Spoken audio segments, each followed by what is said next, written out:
MA final राजनीति विज्ञान के 9th पेपर भारत में स्थानीय और शहरी शासन के अंतर्गत आज हम स्थानीय स्वशासन के लाभ के बारे में चर्चा करेंगे।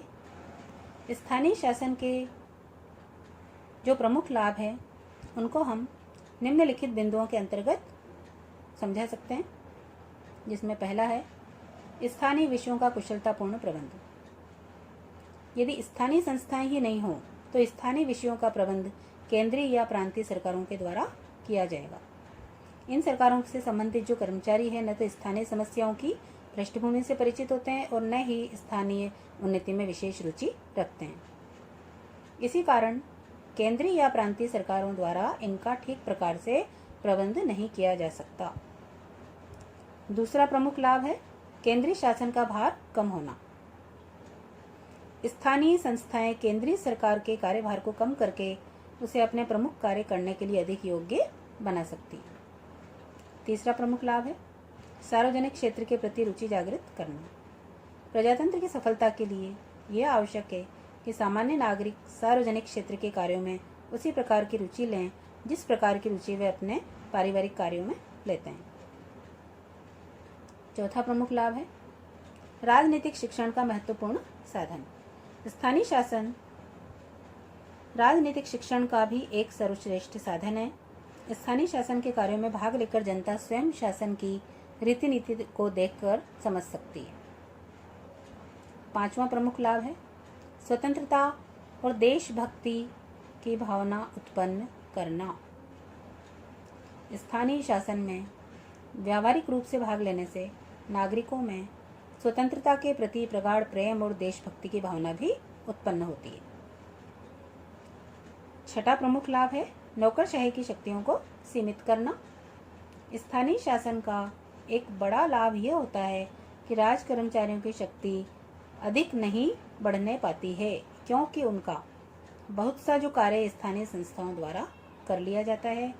इसका परिणाम यह होता है कि नौकरशाही की बहुत सी बुराइयां कम हो जाती हैं। सातवां प्रमुख लाभ है मितव्ययता। क्षेत्रीय और स्थानीय समस्याओं से अवगत जो नागरिक होते हैं अपनी समस्याओं को अच्छी तरह से ही नहीं अपितु अत्यधिक कम खर्च में भी सुलझा लेते हैं। तो इस प्रकार से शासन में होने वाला जो अपव्यय है वो बच जाता है। समय की भी बचत होती है क्योंकि स्थानीय समस्याएं बड़ी ही शीघ्रता के साथ प्रशासनिक कार्य करती हैं।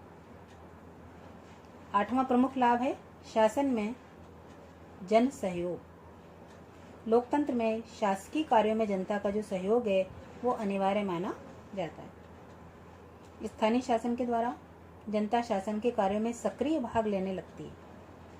जब जनता निचले स्तर पर सहयोग प्रारंभ कर देती है तो केंद्र और प्रांत के शासन में उच्च स्तरीय सहयोग आसानी से उपलब्ध हो जाता है।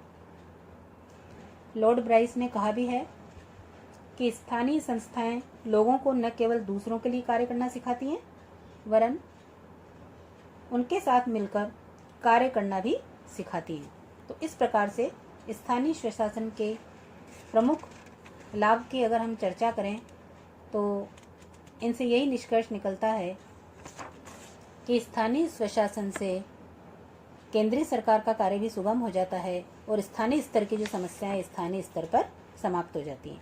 इसके अन्य लाभों में केंद्र और राज्य सरकार को उचित परामर्श और नागरिक गुणों का विकास। स्थानीय शासन का एक लाभ ये भी है कि ये संस्थाएं केंद्रीय और प्रांतीय सरकारों को आवश्यकता के समय महत्वपूर्ण परामर्श देने का कार्य करती हैं। स्थानीय शासन द्वारा नागरिकों में नागरिकता, स्वतंत्रता, शासन की भावना भी उत्पन्न होती है। तो स्थानीय शासन के इन्हीं गुणों के आधार पर हम ये कह सकते हैं कि स्थानीय शासन ही वह आधार है जिस पर लोकतंत्री शासन सफल हो पाता है। आज के लिए धन्यवाद।